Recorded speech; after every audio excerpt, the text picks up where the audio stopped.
Lust is literally one of the strongest things you can ever battle with. So there are a lot of addictions, right? A lot of problems and bad habits and so on and so forth. And I think for most people, or I'll probably say up to 90% of the population, especially men, I'm a guy, so I'll speak for male. If you're a female, you can speak for females. I don't know. Lust is one thing that we all battle with, every single one of us, and the lust comes in all shapes, different shapes and sizes, right? So the lust could be either maybe having casual sex around. The lust could be watching porn on the internet. The lust could be how cheating with your girlfriend. The lust could be like simping or just making stupid decisions just because of pussy. All those type of stuff, right? So I put all of them in the same baskets under lust. And the reason why I feel like it's one of the hardest, like addictions or problems or whatever that a lot of us we battle with is because it is biological. Like by nature we are designed to like reproduce, right? Like that's why basically why we exist and why we have survived for hundreds of thousands of years now. Because we produce, right? So basically a man, a woman, they fuck, they give birth, the child grows up to become a man, or a woman meets another man or woman, they also fuck, give birth, and it just keeps going like to infinity, right? So it is unlike other forms of addictions. Now don't get me wrong, this is not to say like other forms of addictions or bad habits or whatever are not bad or they're not strong or serious. Of course all of them are very serious, but all those ones are not really biological, right? It's like loss. This is something that is ingrained. So like this is part of like who you are. You're like an animal, and sometimes I always get really frustrated because I just wish I could just like turn off that side of my brain and just completely forget about lust and just never have to ever feel the desire for the opposite sex ever again. But it's just not possible because, right? It's like except something is wrong with you. Right, like you are an animal basically, and animals reproduce, and as much as I would love to just turn off that part of my brain that just sees women like that would just not care, is almost impossible. Like, I think there are drugs, like we can take some drugs that would help to suppress it or something like that, but I don't know how healthy that would be, and I don't know how recommended it to be whatever. But I think also sex drive is one of the most powerful, would I say, motivating forces for a man, right? It's like if you think about a man, like one thing that makes men or males, very like aggressive and energetic and ambitious and whatever is testosterone. And testosterone is basically like it basically just increases your sex drive. The higher testosterone someone has, the higher sex drive that person is going to have. But so it's crazy because sex drive, like testosterone, it brings a lot to the table, and one of those things is lust. Like just wanting to have sex, wanting to lose ejaculate, right? But like I'll explain it now. Even though yes, you would feel horny all the time, you would also like so many other things about you are going to improve as well. Like you'll be more confident, you'll be more dominant, you'll be more aggressive, like you become more muscular. Like it's like a good thing that you can't really kill, but at the same time it's something that is like basically responsible for a lot of us downfall. So it's like a weird, I don't know if you're trying to get the picture I'm trying to paint here, but it's like a weird type of relationship in the sense that it helps you to grow, but it's killing you at the same time. Now, it's not like it's necessarily killing you like it's unhealthy, but the idea is like one of the things that is going to slow your progress down a lot is just lust for the opposite sex. And I've said it comes whatever buckets, like whatever umbrella it's going to be under, whether it's like casual sex or porn or cheating or being in a toxic relationship or whatever the fuck it is, right? Those are one of the things that, like, to me, I feel like those are one of the things that really derail your progress in terms of like your success journey. So anyways, we've been talking about lost on. But like what was now like the point? Like what am I trying to say at the end of the day? Am I trying to say we should just like all chop off our dicks? Chop. That's so wrong. Or should all just, castrate ourselves, don't get involved in sex and all of that type of stuff? I think there are two, will I say, will I say there are two answers I'm thinking of. The very first one is a little bit destructive, and I don't know how practical it will be for a lot of people, but I feel like one of the ways you can get rid of it is to experience it, right? So a little story I will tell. When I started to work my job, so before I started to work this job I have now and make a little bit of money. So before this, I was just like a student in school. I was broke as fuck. I've never really made money in my life, right? So I always had this desire of wanting to buy really like junk food, basically like the really really sweet, fancy pastries. So stuff like chocolates and all those donuts that you rub with like chocolate flavors and sprinkles and all those type of stuff, and just different types of burgers and like those stuff used to make my mouth water, right? Ice cream, like all those type of stuff. I was like, when I start to make money, when I have money, like that's the only thing I'll spend my money on, and I will eat like I eat over. Like that's the only thing that was like my I say my goal or my dream. So I started to work my job, started making a little bit of money, and I tell you, bro, I indulged like crazy. Like I bought everything by. But the thing is, like, after maybe the first time I bought, the first time my dopamine receptors spiked like crazy. It's like, oh my god, this is so good. But after the first time, the second time, the third time, the 10th time, the 20th time, the 30th time, all of a sudden, this all those stuff no longer started to impress me anymore. All of a sudden, all those stuff no longer started to entice me anymore, because I felt like I'd eaten it all, right? Like, what else is there to buy? So the reason why I brought it up is like, maybe, like I said, this one might be a little destructive, and I don't know, like, use your discretion to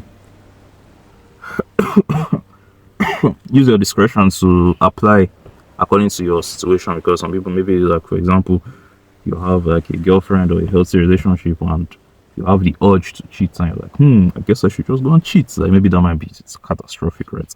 But the point I'm trying to make in general is, once you're like that drawn to something, like, oh my god, I really want to do this, and I want to, like, it's almost like till you put yourself in that thing, till you give yourself the chance, till you scratch that itch, that thing is going to keep just nibbing at you and biting at you and disturbing you. So, but until you actually go ahead and experience it, first time, second time, fifth time, 10th time, 20th time, 30th time, 100th time, you realize that it's not as fun, it's not as glorious, it's not as cool. Like, it's probably a lot more overhyped than it needs to be. So I feel like, in terms of maybe someone that has never had sex before, for example, he might think that, oh my god, once I have sex, or no, I think better still, someone that has never had a girlfriend before might feel like, once I get a girlfriend, life is just going to get 100x better. And no matter how much he tries to tell himself, oh, I don't need a girlfriend, I need to focus, blah blah blah, it's like that thought will just keep biting and nibbing at him until maybe he decides that, okay, you know what, I'm going to actually indulge. Then he goes ahead and gets a girlfriend, and the first girl, she's just they eventually break up, gets into another relationship, the next girl, and like, once he gets into a few relationships like that here and there, he eventually, the thought of a girlfriend wouldn't be as so much pedestalized in his head anymore, because it's like, yes, I've gotten a girlfriend. Obviously, it's not to say they are bad, they are great, especially if you can find the right girl, but I think I'll probably just remain single for now, right? Or till I see a girl that matches, has these qualities I'm looking for, I think I'll just be single for the meantime. But before then, if he had never still had a girlfriend, like, the thoughts would just keep on biting, like, it would just keep disturbing him. So maybe that was one way to get rid of the lust, right? I don't know. Maybe you can experiment with that if it's work for you. The second way, I think, is to, I think maybe I'll divide this one into two, or it's maybe technically the same thing anyway. But the second one, I think, is to transmute this energy. So this whole idea of transmutation is still a little like woozy and not clearly defined, because what does it really mean to transmute? So the idea of transmuting is like you take something and use it for a different purpose. So for example, somebody makes you angry, so normally your anger response is to like throw a tantrum, you attack the person, you fight, you say harsh words and all of that type of stuff. But transmutation is, instead of doing all that, you hold this anger inside and instead you go and walk out. So when you use the energy and the anger to walk out, like you basically took something that was supposed to be destructive and made it more productive. So I think the idea is like using loss to become more productive. So for example, one good way is similar to the working out, right? So it's like, oh, I want to have sex, I want to get a girlfriend, whatever.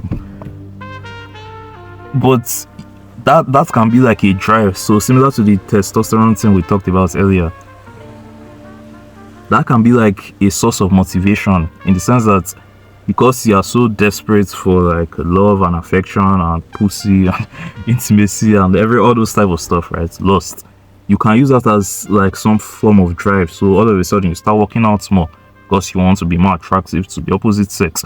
All of a sudden you get really, really disciplined. It's like making money and business and so on and so forth.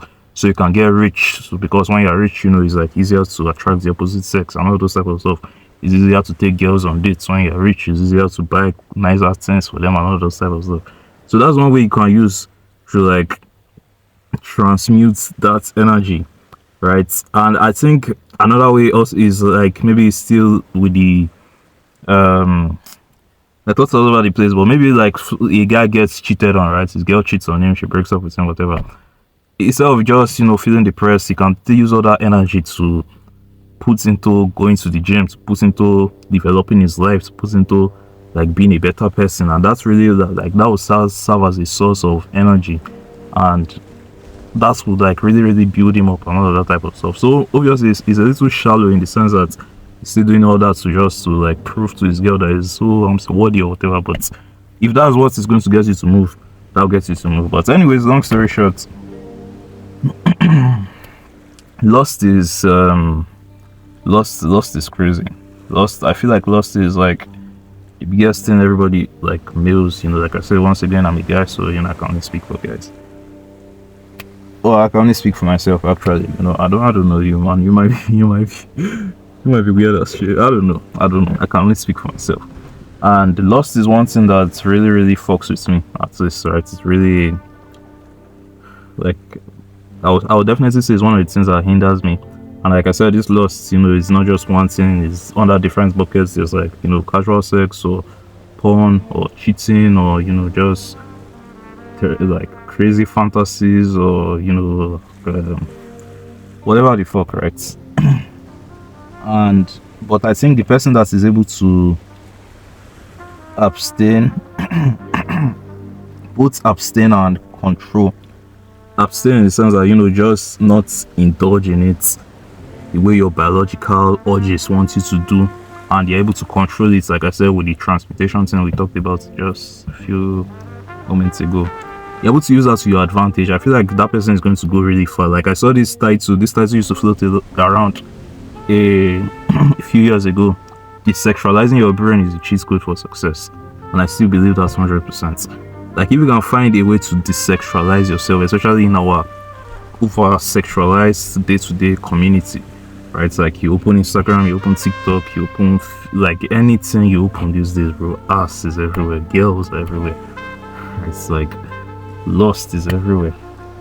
So if you can find a way to really cut down on all those type of stuff and just not partake in it, you really would like excel. Like you give yourself an advantage that a lot of guys don't have.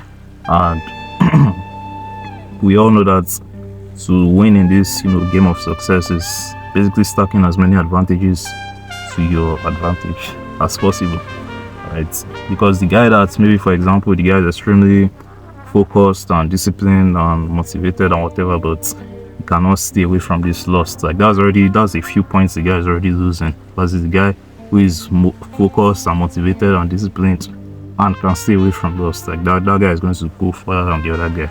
Now it doesn't mean this other guy might never succeed. You know, he could still become successful eventually. But why why tie ankle weights to your legs, right? Imagine like there's like a race, like we all sign up for this race. All of us want to run to the finish line. It's like a really long marathon race. All those like maybe 200. I don't know. I don't even know how they measure those stuff. All those really long marathon races, right? And everybody starts running. Will you be the guy that, as before, they're like, on your mark, get ready. You're like, wait, 1 second. Then you take your leg, right, and you tie like an ankle weight, or you carry like a really giant backpack filled with like 50 extra pounds of weight. Then they say go and you start to run with, like, it's pretty retarded, right? So that's what something like loss does for you, and all these bad habits, bad decisions, stupid choices we make every single day. You literally just adding extra weight to yourself, which is just going to make it more difficult for you to run to the finish line. So the guy that is able to get rid of all these excess weights, all these unnecessary weights, that guy is always going to run much faster than the other guys that are not able to get rid of it or adding it voluntarily. So I don't know, take what you will from this video, but yeah, lost is crazy.